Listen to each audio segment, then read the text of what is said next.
Le podcast minier vous est fièrement présenté par Agnico Eagle, la plus grande société minière au Canada et le deuxième producteur aurifère en importance au monde. Ensemble, on vous fait découvrir toute l'énergie, la passion et les coulisses fascinantes du monde minier.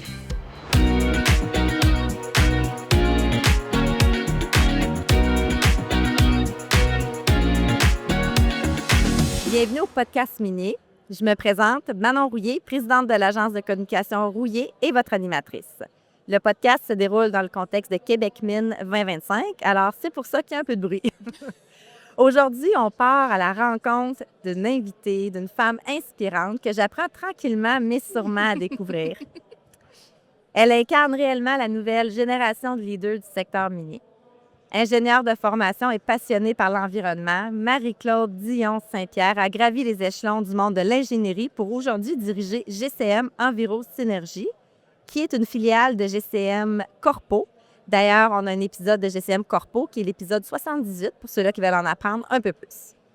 On va donc plonger dans le monde de Marie-Claude. On va découvrir son parcours, ses défis comme dirigeante et la réalité d'une entreprise qui grandit rapidement, tout en gardant son côté humain. Et ça, je pense que c'est sa recette bien à elle qu'on va découvrir à travers l'épisode. Oui, définitivement. Alors, allô? Bienvenue Marie-Claude. Merci pour l'invitation, Manon. Super. Fait que là, Marie-Claude, première expérience dans un podcast. Absolument, c'est une première pour moi. T'es-tu contente d'être là?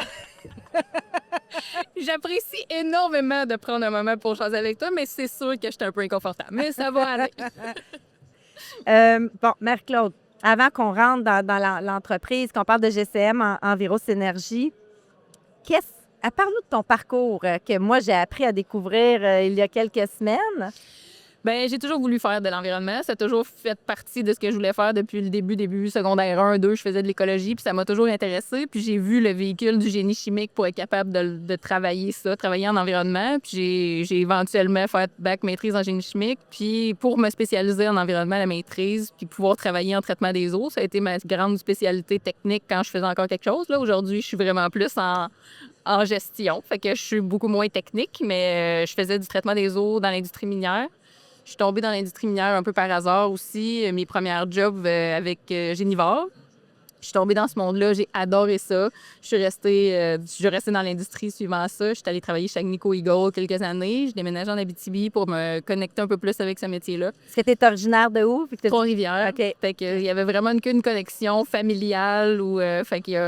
C'est vraiment par un jeu de hasard que je suis tombée dans l'industrie à travers Génivore. Puis quand j'ai eu mon fils en Abitibi, puis quand on a décidé de revenir un peu au sud, bien, on a choisi Québec, où on est encore maintenant, qu'on adore. C'est une super belle ville. Puis j'ai reconnecté avec mon ancienne équipe qui était devenue WSP. Puis j'ai continué avec eux autres plusieurs années avant de transférer vers GCM.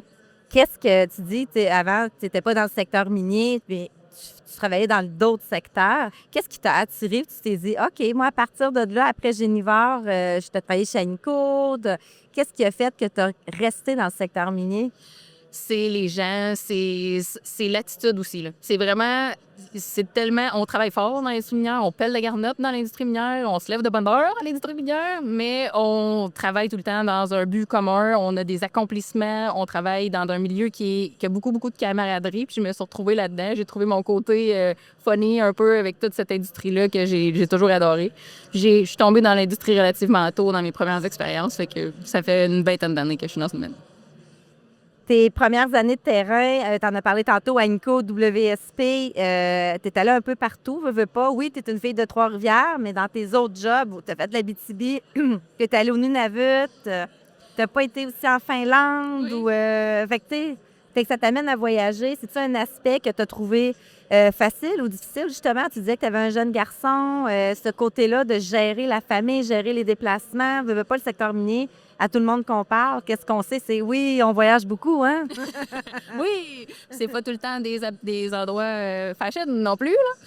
Mais en fait, j'ai eu l'occasion de voyager beaucoup avec Agnico parce que j'avais pas encore mon fils. Fait que j'ai fait beaucoup de travaux. Je travaillais au Nunavut en Finlande, entre autres, chez Agnico Eagle parce qu'on desservait tous les aspects de service, tous les services au projet. Fait que vu que j'avais pas encore mon fils, j'ai pu me déplacer puis travailler à l'extérieur. Fait que c'est sûr qu'il y a toujours cette tangente-là. Une fois que la famille est entrée en ligne de compte, ben j'ai travaillé pour l'industrie minière, mais différemment.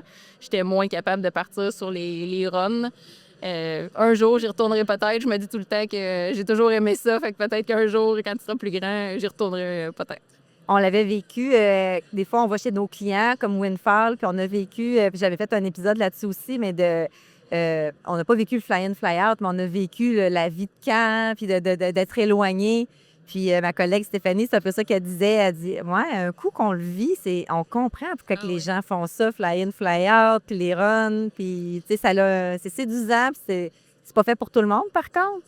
Non, c'est ça. Puis dans le contexte de projet d'Agnico Eagle, c'était le fun parce que j'ai pu le faire sur des périodes de quelques mois ou une année. Fait que j'ai pu y toucher à ça, de le faire vraiment avec une équipe. Tu ressors des liens avec une équipe, c'est fou, là, parce que tu es toujours avec les mêmes gens, puis tu travailles sur le même projet aussi, puis tu as un but commun. Fait que il y a quelque chose de vraiment, vraiment le fun, vraiment attirant. Puis je suis sûre que je suis meilleur gestionnaire aujourd'hui d'avoir eu l'occasion de mettre mes bottes à cap plusieurs années avec plusieurs cultures, plusieurs langues.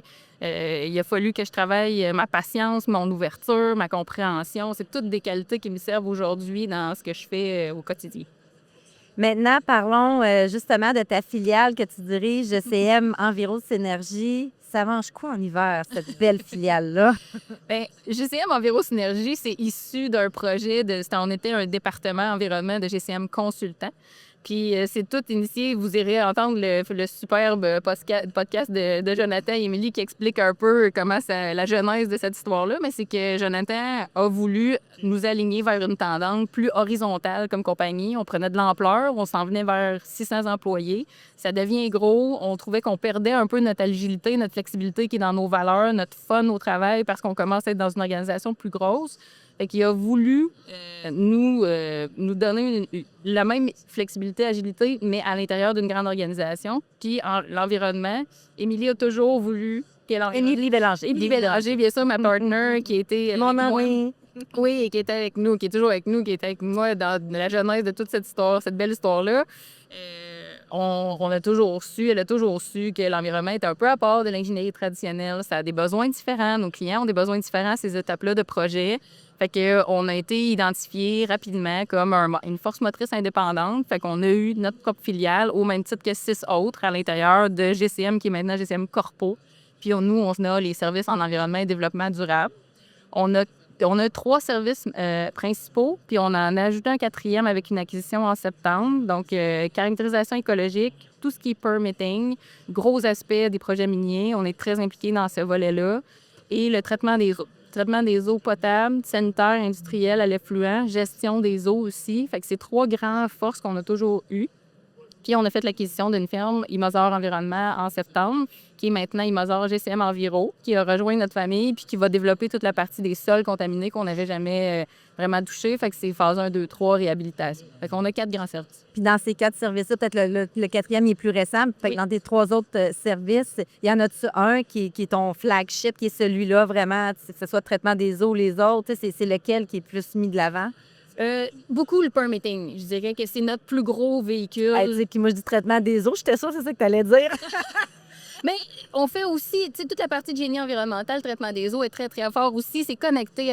J'allais dire que le permitting est la porte d'entrée sur tous les autres services parce que le permitting, c'est ce qu'on a besoin. On a besoin de nos permis environnementaux pour être capable de démarrer nos projets ou de faire l'agrandissement de nos projets. Puis ensuite de ça, on a connecté des services qui viennent alimenter ce service. Fait que pour ça, flagship. Mais oui, c'est aussi un très grand service qu'on a chez nous, traitement des eaux, spécifiquement pour l'industrie minière en plus. Puis tout ce qui est caractérisation écologique aussi qui va de pair avec le permitting. Puis là, avec les sols contaminés, bien, c'est peut-être aussi il y a aussi l'aspect de permitting puis de réhabilitation qui est là-dedans. Rendre ça un peu concret, là, ça serait quoi un projet que vous travaillez, soit que vous venez de finir ou que vous travaillez présentement, que tu étais particulièrement fière, que tu pourrais nous expliquer? Bien, on a 2 projets qui sont très similaires, qui sont Galaxy Lithium, Nemaska Lithium en termes de services. C'est vraiment de l'accompagnement flexible, agile, dans le fun le plus possible, avec nos 2 gros clients qui veulent développer des projets à l'intérieur de chez nous, au Québec, du développement minier chez nous, de nouveaux projets. Ça nous parle beaucoup. C'est des clients de qui on est proche depuis plusieurs années, puis on veut vraiment voir ces projets-là se développer.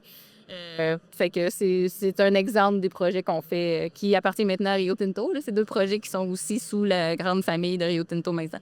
Tantôt, tu parlais, là, j'essaie de garder là, toutes mes idées. Tantôt, tu as parlé de 2 choses. C'est 2 sujets que je veux qu'on reparle. L'acquisition, oui. Les 6 filiales. Je vais aller avec l'acquisition. toi, tu es entrepreneur, tu es directrice générale de ta division, de ta filiale. Puis là, tu viens de vivre, de faire une acquisition. Oui. Je t'en avais parlé, je vais juste le rementionner. Quand on a une entreprise, souvent, moi, je me suis fait dire, faut que tu vives ça. Faut que tu vives faire une acquisition. C'est comme si ça complète ton rôle d'entrepreneur, là, d'avoir fait une acquisition. Oui, Je ne l'ai pas encore faite, mais je me dis, OK, ça manque à mon arc. C'est ça l'expression? La corde à l'arc, là, une affaire En de tout même. cas, Ouais. ça manque une flèche. C'est ça.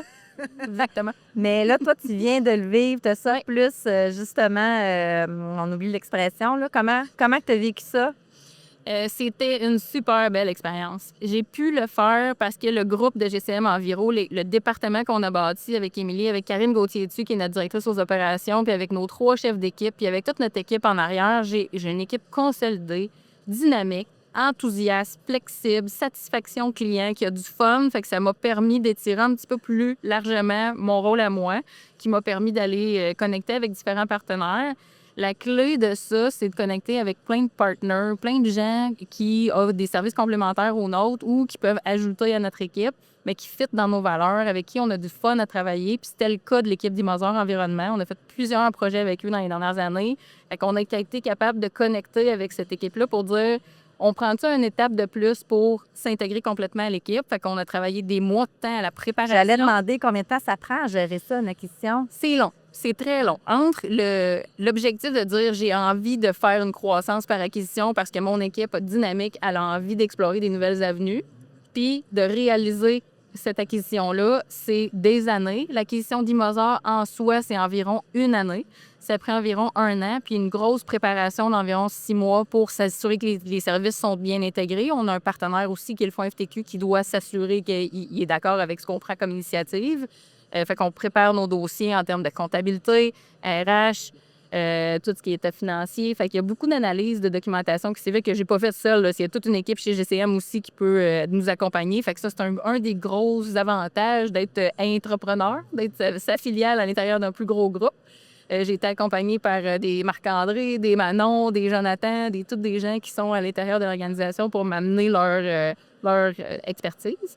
Fait que c'est le fun parce que ça crée une petite équipe acquisition à l'interne aussi. On a un beau projet qu'on a développé ensemble. Puis là, on est vraiment dans la partie d'intégration avec le groupe d'Imosor, avec l'équipe de Martin et Julie qu'on apprend à intégrer dans nos services, dans nos équipes, qui sont nos 2 chefs d'équipe en installation sanitaire résidentielle et en réhabilitation, évaluation environnementale, phase 1, 2, 3, réhabilitation, qui est Julie. Fait que d'apprendre à connaître ces gens-là, pour moi, c'est intéressant. Personnellement, c'est le fun de remettre mes bottes à cap puis d'aller voir comment ils font les choses sur le terrain. Je suis déjà allée à quelques reprises. J'ai eu beaucoup de plaisir à jaser avec eux autres puis voir ce qu'ils font. Puis d'essayer de voir comment je peux connecter ce qu'ils font déjà extrêmement bien à ce que nous, on peut leur amener comme valeur ajoutée. Fait que je suis là vraiment là-dedans. Là. Ça fait 3 mois, fait qu'on verra. Je me donne 1 an pour qu'on ait vraiment le temps de tout bien ficeler. Mais pour l'instant, c'est vraiment un super beau défi. C'est vraiment, je te le souhaite. C'est vraiment le fun. On aura cette nouvelle filiale-là au podcast peut-être l'année prochaine. On va tout dépenser. Oui. En parlant des filiales, tu sais, je connais pas les autres directeurs généraux des filiales. Puis souvent, c'est « Ah, Marc-Claude est hot, Manon. Elle est hot. Elle performe, là, et qu'elle performe. » Ouais. Mais Marie-Claude, directrice générale, tu es la seule femme de toutes les filiales. Je ne veux pas rentrer dans un terrain glissant. Je ne connais pas, mais je me dis la seule femme probablement autour... Pas la seule femme autour de la table. Je sais qu'Émilie est là au niveau... Mélanie Clément, notre présidente de finance, oui. Oui, exactement. Mais je veux dire, à titre d'entrepreneur, tu es la seule autour de la table. Comment on vit ça? C'est un super défi. Je l'ai pris comme un défi. J'ai la confiance aussi des gens autour de la table. C'est sûr que c'est différent d'être une femme que d'être un homme. On n'a pas besoin de se le redire. Je pense que ça, c'est pas un terrain glissant. C'est juste évident. C'est une chose. On a une valeur différente à amener autour de la table. Il faut la faire valoir différemment. Mais il y a de l'ouverture autour de la table de travail avec laquelle je suis. Puis la façon de l'approcher, en tout cas pour moi, quand ça a été discuté, parce que j'ai aussi la chance d'être au conseil d'administration. Fait que je faisais partie des premières discussions pour élaborer cette nouvelle structure-là. Pour moi, c'est devenu une évidence qu'il fallait qu'il y ait d'autres femmes autour de cette table-là quand ça allait se concrétiser. D'aller chercher Émilie qui était allée relever un nouveau défi à l'extérieur, puis de la ramener à l'intérieur de l'organisation, puis d'asseoir à la table du comité exécutif, de s'assurer que Mélanie avait sa place aussi pour qu'on soit plusieurs, puis qu'ensuite, elle tende la main vers d'autres femmes, puis qu'on continue à se tendre la main entre nous. Ben, c'est comme ça que je le vois, intéressant. Puis je pense que c'est notre responsabilité de s'assurer qu'on s'aide à tendre la main pour s'amener autour de la table. Mais il faut dire que, homme ou femme, autour de cette table-là, le comité exécutif, c'est vraiment plaisant. Il y a vraiment une belle complicité, c'est vraiment le fun. Jonathan a créé vraiment une belle table de discussion que j'apprécie vraiment, hommes et femmes. Puis toi, dans ta division GCM Enviro Synergie, tu as fait place aussi beaucoup, je pense que tu es entouré de femmes. Tu sais, on parlait tantôt de voyagement, puis de la difficulté aussi de travailler dans le secteur minier pour plusieurs raisons. Tu as quand même choisi d'aller chercher des filles qui t'entourent. Les conditions aussi, je pense que ça fait différent. Peut-être que tu pourrais nous amener à travers ta composition ou ton modèle d'affaires, en fait. Oui, bien, on a eu assez tôt dans la discussion, Émilie, Karine et moi, l'intérêt de vouloir créer une place pour des gens qui en ont peut-être moins dans le marché de l'emploi. Notre domaine est un domaine où il faut que tu sois performant puis il faut que tu suives. Mais en créant des conditions comme d'être flexible sur les horaires, de focusser plus sur ta performance, moins sur le nombre d'heures par semaine, de s'assurer qu'on va chercher les talents et non qu'on va chercher la localisation. Fait que si tu veux travailler à l'extérieur plus à la maison, de s'assurer que tu as les outils en télétravail. Gros travail de notre département TI qui est mené par Marc-Antoine Boisvert pour nous assurer qu'on a des bons services. Fait que si on focus sur des conditions de travail qui permettent aux femmes performantes, extrêmement, qui ajoutent une valeur inestimable à notre industrie puis à la compagnie où moi je participe, j'ai la chance de participer tous les jours, bien ça s'est créé naturellement. Ces femmes-là qui avaient peut-être moins de place ailleurs, ils se sont rejoints chez nous, puis leur talent est utilisé. Moi, si 32 heures semaine, c'est un beau contrat pour toi, tu permets de te déployer dans ta famille, dans ta vie familiale, tu as du temps pour toi, puis tu performes quand tu es là, pourquoi je m'en passerais? Fait que d'adapter les conditions de travail, ça a fait en sorte qu'on a eu de la chance de toucher, d'avoir l'occasion d'avoir plein de femmes talentueuses autour de nous. On a notre directrice aux opérations, il y a moi, puis il y a 3 chefs d'équipe, puis c'est toutes des femmes présentement dans l'organisation. Dans ta carrière, les places que tu as faites, est-ce que tu as recréé un modèle que tu avais déjà vécu, puis tu t'es dit, ben moi, plus tard, si j'ai à gérer, c'est comme ça que je veux gérer? Non. Non. Quand tu travailles dans le domaine minier pendant 20 ans, c'est pas des modèles que tu as vus souvent. Par contre, ça m'a appris énormément sur qu'est-ce que tu es capable de faire différemment, comment moi je me retrouve là-dedans, puis qu'est-ce que je suis capable d'aller trouver comme modèle à l'extérieur. Puis c'est GCM qui m'a permis de faire ça aussi. GCM, là, les premières discussions qu'on a eues, Émilie était là, c'était voici les clés, voici le carré de sable, fais ça comme tu veux. Nous autres, l'environnement, c'est quoi notre spécialité? Émilie puis toi, regardez comment vous allez faire ça. Puis on a intégré Karine. Fait que ça a été une chance inestimable de dire, OK, qu'est-ce qui me tapait sur les nerfs, puis qu'est-ce que je suis capable d'améliorer maintenant? Mais loin d'être parfait, là. Mais ces aspects-là, on a voulu les travailler pour assurer la place des femmes dans notre organisation, puis ça s'est fait un peu naturellement. Puis aujourd'hui, ça crée un groupe de travail qui a beaucoup d'empathie entre les collègues. Hommes et femmes, c'est un milieu de travail où est-ce que c'est présent, ces discussions-là. La santé mentale est mise à l'avant aussi. On n'a pas de gêne à en parler. On s'assure que les gens sont bien, ils ont du fun. C'est très important que les clients sont satisfaits puis qu'on fait de la qualité. Je pense qu'on a quelque chose qui marche. On parle de, tu sais, il y a beaucoup d'étudiants présentement qui sont, on parle, c'est pas ça que je voulais dire, mais en lien avec le développement durable, l'environnement, qu'est-ce que tu dirais aux gens, justement, qui étudient présentement dans ce secteur-là, mais qui n'ont pas les yeux vers le secteur minier? Ça serait quoi le conseil que tu aurais à leur dire de venir vers nous? On a besoin d'eux, on a besoin qu'ils viennent travailler pour le secteur minier. Excuse-moi, je prends une petite gorée. C'est tellement un beau domaine. C'est tellement un domaine où est-ce que venez nous parler. Venez en apprendre plus. Posez-les vos questions. Amenez-les. Si vous avez des préoccupations, venez nous voir. Il y en a de la place pour avoir une vie de famille. Il y en a de la place pour avoir du temps pour soi. Il y a de la place pour parler de la santé mentale puis s'assurer qu'on est bien au travail dans cette industrie-là. Il y a tellement d'opportunités de voyager, d'être sur le terrain, d'être dans le bureau, de faire les deux, d'être en gestion, d'être plus technique, de travailler en collaboration avec des équipes. C'est pas dans le domaine minier où est-ce que tu es tout seul dans tes affaires, tu es souvent dans une équipe multidisciplinaire, donc tu apprends nécessairement des autres autour de toi. C'est où je suis tombée en amour avec ce domaine-là. Venez me parler, je vais vous le vendre, c'est sûr. Il y a vraiment des belles opportunités dans ce domaine. Dernière question pour toi, Marc-Claude. C'est quoi qu'on peut penser dans les prochaines années pour Enviro Synergie dans 2-3 ans? Là? Y a-t-il des choses que tu vois qui s'en viennent? On est dans un climat économique qu'il faut avoir les yeux sur ce qui se passe, il faut être très près de ce qui se passe, il faut se tenir au courant. Fait que j'ai toujours une petite inquiétude sur ce qui se passe au niveau du développement économique Québec-Canada. Je pense que je suis loin d'être la seule.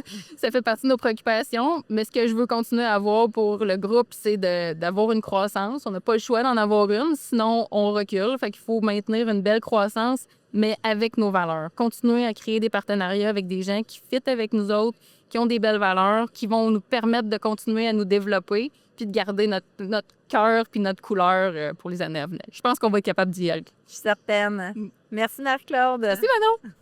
Faire entendre une industrie qui nous est chère. Voilà le cœur de ce projet qu'on porte avec Agnico Eagle. Ensemble, on démystifie, partage et rend possible cet univers qui nous passionne. Et l'aventure continue. On se retrouve dans le prochain épisode.